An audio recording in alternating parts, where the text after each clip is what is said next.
الحمد لله وكفى وسلام على عباده الذين اصطفى أما بعد فأعوذ بالله من الشيطان الرجيم بسم الله الرحمن الرحيم يا أيها الذين آمنوا اتقوا الله ولتنظر نفس ما قدمت لغد صدق اللہ العظیم۔ میرے محترم سامعین کرام اور اس بابرکت محفل میں آئے ہوئے مہمان گرامی، یہ جو ہمارا آج کا نشست ہے یہ ختم بخاری کے عنوان سے ہے، تو علماء کرام بیٹھے ہوئے ہیں کہ اللہ رب العالمین کی کلام پاک کے بعد جس کتاب کو درجہ حاصل ہے وہ صحیح بخاری ہے۔ تو چونکہ ہمارے بحیثیت مسلمان ایک ذمہ کے تحت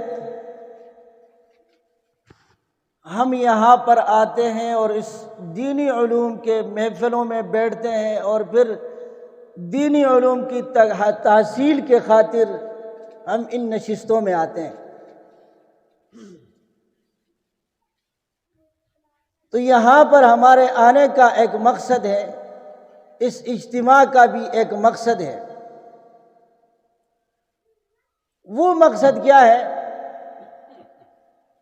ہر ایک چیز، ہر ایک عمل کوئی بھی انسان اختیار کرتا ہے، اس عمل کے اندر اس کا ایک مقصد ہوتا ہے، ایک اس کی چاہت ہوتی ہے یا ضرورت ہوتی ہے۔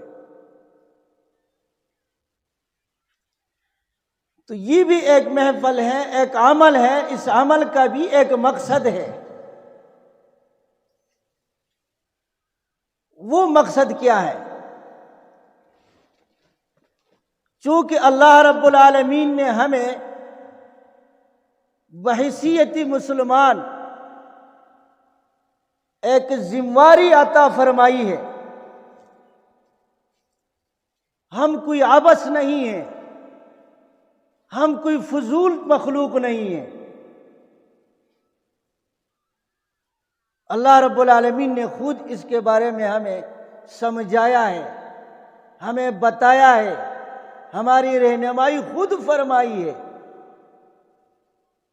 اور فرمایا افحسبتم انما خلقناکم عبثا وانکم الینا لا ترجعون۔ کیا تم نے یہ گمان کر رکھا ہے کہ مجھے اللہ نے ایک بیکار چیز بنا کر پیدا فرمایا؟ کیا تم یہ چاہتے ہو، تمہارے دلوں کے یہ خیالات ہیں کہ ہم تو ایک فضول سی مخلوق ہے؟ اللہ نے فرمایا یہ کبھی بھی نہیں ہو سکتے کہ تم فضول ہو۔ افحسبتم انما خلقناکم عبثا وانکم الینا لا ترجعون۔ کیا تم میرے طرف دوبارہ لوٹ کر واپس نہیں آؤ گے؟ یہ اللہ رب العالمین خود ارشاد فرماتا ہے کہ کیا تم دوبارہ میرے طرف لوٹ کے واپس نہیں آؤ گے؟ تو لا ترجعون کے اندر اللہ رب العالمین نے ایک اور بات کی طرف بھی اشارہ فرمائی ہے کہ اللہ رب العالمین نے یہ فرمایا کہ کیا تم دوبارہ میرے طرف واپس لوٹ کے نہ آؤ گے؟ لوٹ کر وہ جاتا ہے جو وہاں سے آیا ہوا ہوتا ہے، لوٹ کر دوبارہ اس جگہ تک وہ جاتا ہے جو جہاں سے آیا ہوا ہوتا ہے۔ تو ہم اللہ کے طرف سے ہماری تخلیق ہوئی اور اللہ رب العالمین کی طرف ہمیں جانا بھی ہے۔ تو اللہ رب العالمین کی طرف جانے کے لیے جس راستے کی ضرورت ہوتی ہے وہ راستہ کیا ہے؟ وہ راستہ کہ جس راستے پہ جا کر اللہ رب العالمین کو پاؤ اور اللہ رب العالمین تک پہنچ جائے اور اس کا رضا مل جائے، وہ راستہ قرآن کریم ہے جو اللہ رب العالمین نے ہمیں عطا فرمایا ہے۔ اور یہی راستہ بھی اللہ نے خود فرمایا، یہ رہنمائی بھی اللہ رب العالمین نے خود ہمیں عطا فرمائی۔ کیا فرمایا؟ وَاعْتَصِمُوا بِحَبْلِ اللَّهِ جَمِيعًا وَلَا تَفَرَّقُوا، تم سب کے سب اللہ کے رسی کو مضبوطی سے پکڑو اور ادھر ادھر نہیں بھٹکنا۔ تو یہ رسی کا تشبیہ اللہ نے کیوں فرمایا؟ کہ چونکہ انسان اندھیرے میں ہے، لا علمی میں ہے، اور اس انسان کے ساتھ وہ روشنی نہیں کہ جس کے ذریعے سے یہ اللہ تک پہنچ جائے، تو اس کے لیے اللہ پاک نے فرمایا یہ طریقہ ہے کہ جو آدمی اندھیرے میں جائے، یا ایک اندھے کو تم رسی پکڑا کے دے دے اور اس کو کہے کہ تم اس رسی کو پکڑو اور اس رسی کے اوپر جاؤ، اور جہاں تک یہ رسی ختم ہوگی وہاں آپ کا مقام ہو۔ تو اللہ رب العالمین نے انسان کی گویا تشبیہ دی کہ تم اندھے ہو، تمہاری بصارت وہ بصارت جس بصیرت کی وجہ سے تمہیں میں حاصل ہو جاؤں، میری معرفت تمہیں مل جائے، وہ چیز کے لیے تمہیں ایک مضبوط قسم کی رسی کی ضرورت ہے۔ وہ رسی میرا کلام پاک ہے، اس کو مضبوطی سے پکڑو، میری معرفت تمہیں ملے گی۔ تو یہ کوئی معمولی تقریب نہیں ہے، یہاں پر ہمیں عمل کی بھی اور معلومات کی بھی، علم کا بھی اضافہ اور عمل کے لیے بھی یہاں سے ہمیں رہنمائی ملتی ہے، بشرطے کہ ہمیں عمل کی نیت ہو۔ یہ دینی ادارے، یہ علماء کرام کا یہ محنتیں، یہ کوئی ایسی فضول کام تھوڑا ہی ہے۔ اس کے لیے اللہ رب العالمین نے جو منصوبہ بندیاں کی ہے اور انسانوں کو اسی کے لیے منتخب کیا اپنی مخلوق میں، جن کو علماء کرام سے ہم پکارتے ہیں، یہ بھی اللہ کا انتخاب ہوتا ہے۔ اسی انتخاب کے ذریعے سے اللہ رب العالمین اپنے دین کی ترویج اور اس کی اشاعت کو جاری اور ساری رکھنا چاہتا ہے۔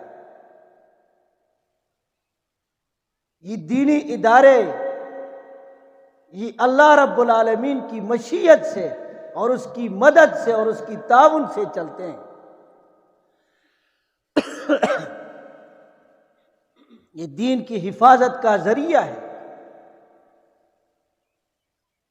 جب اس کے اوپر ہم تھوڑا سا سوچ کریں تو اس کی نتیجہ ہمیں ملیں گی، لیکن ہم غفلت کی زندگی گزارتے ہیں، تو غفلت کی زندگی گزارنے والے آدمی کے تو نہ دین کے بارے میں سمجھ ہوتا ہے اور نہ دینی اداروں کے بارے میں اس کی سمجھ ہوتی ہے، نہ وہ علماء کے بارے میں وہ سمجھتا ہے کہ علماء اس دین کی جو محنت اور مشقت کے لیے اللہ رب العالمین نے یہ انتخاب فرمایا ہے، ہمیں یہ چیز کی سمجھ نہیں ہوتی۔ تو ای سعادت بزور بازو نیست تا نہ بخشت خدائے بخشندہ، یہ جو کام کسی کی طاقت کے ذریعے سے نہیں ہو سکتا، یہ کسی کی مال کے ذریعے سے نہیں ہو سکتا، یہ جس سے اللہ لینا چاہتا ہے یہ اس کی فضل سے ہوتے ہیں۔ بڑے بڑے مالدار ہیں، سارے ایمان والے ہیں، سارے مسلمان ہیں، کیوں مدرسہ بنا کر نہیں چلاتا؟ کیوں دین کی خدمت نہیں کرتا؟ وہ بھی مسلمان ہیں، دین اس کا بھی ہے، کلام اللہ اس کا بھی ہے، اس کے لیے بھی نہ رہنمائی فرماتا ہے، اس کے لیے بھی ہدایت کا ذریعہ ہے، وہ کیوں نہیں پھیلاتا؟